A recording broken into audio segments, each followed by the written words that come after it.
Ndala, ndala, ndala, ndala. Welcome, welcome. Today in this episode of the Laws of MAAT, we will be talking about the principle of respecting the sacred, respecting what is sacred to others. It may seem basic, it may even seem part of common sense. However, this is a principle that many struggle with.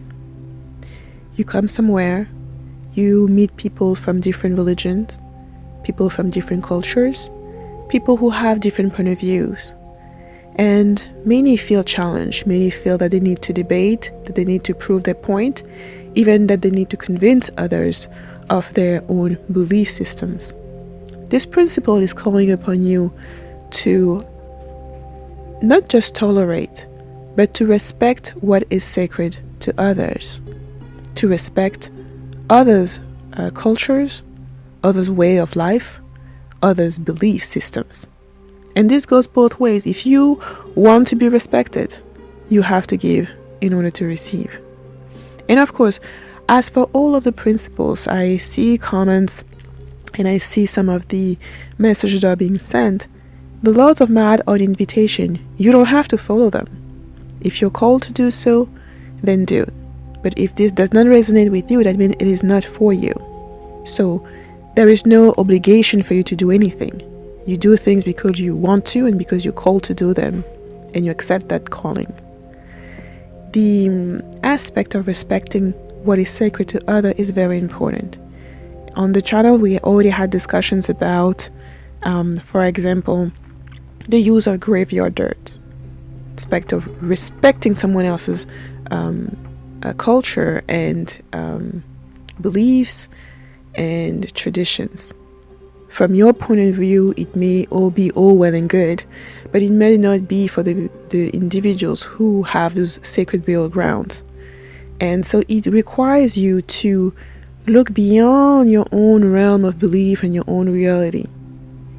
It requires you to see also where your reality intersects with the reality of others, with their beliefs, their tradition, their perceptions. This need not be a part of conflict, and this is actually what the principle invites you to do. If you respect what is sacred to others, that may avoid you a lot of conflict already than if you will barge or if you disrespect them.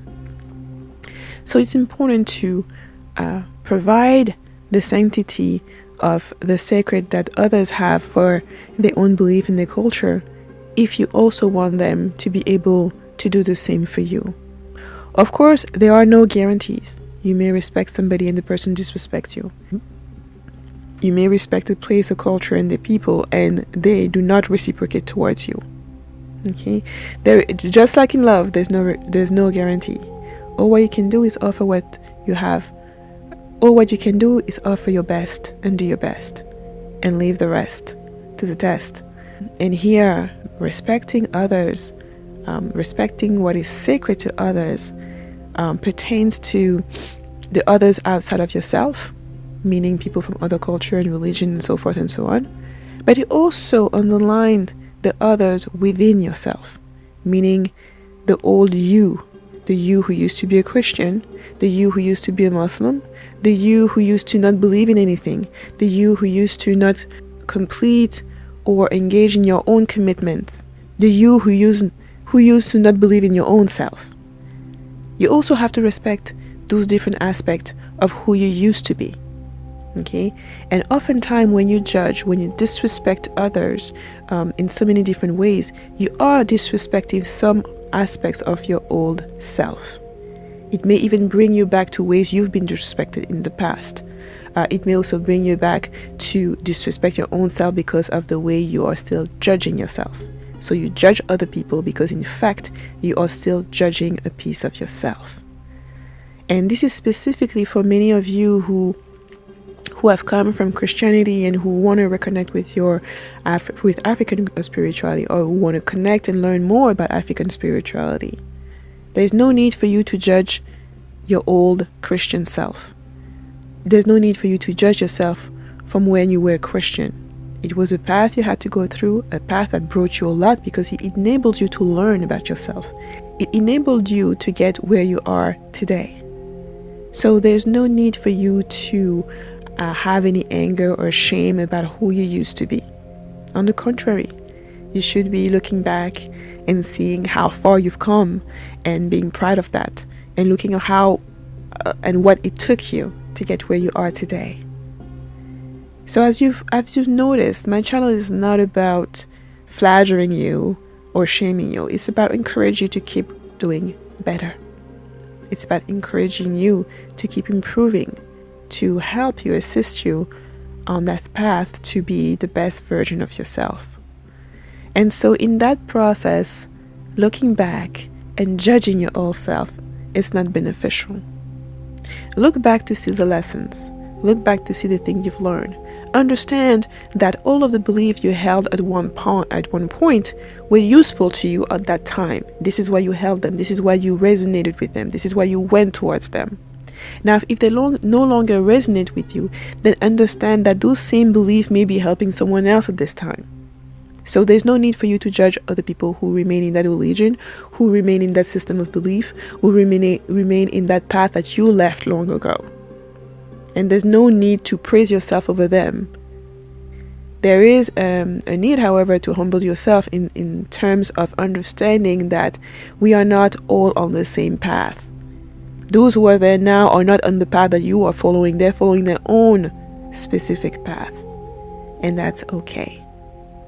So respecting the sacred also requires you to pay attention when you engage with others. The judgmental tone, the aspect or a sense of superiority, the feeling that you know better, that you don't know any better than anyone else because you are on your own path. That doesn't make you any lesser. That doesn't make you any higher. That just makes you unique, as you are following the path that you are supposed to be following. And so are others. And this is a foundational core that should enable you to respect what others deem to be sacred.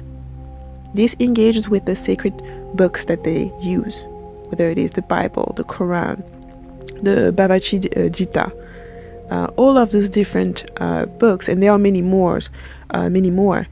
All of these different sacred texts embody within themselves wisdom and knowledge. Some content you may not agree with, granted, but in every single one of those sacred texts, there is wisdom. There is undeniable universal wisdom within them. And for that portion and that fact alone, you should look at them as sacred, and you should respect them. You should respect the people who engage in those teachings. You should respect their way of life and their cultures.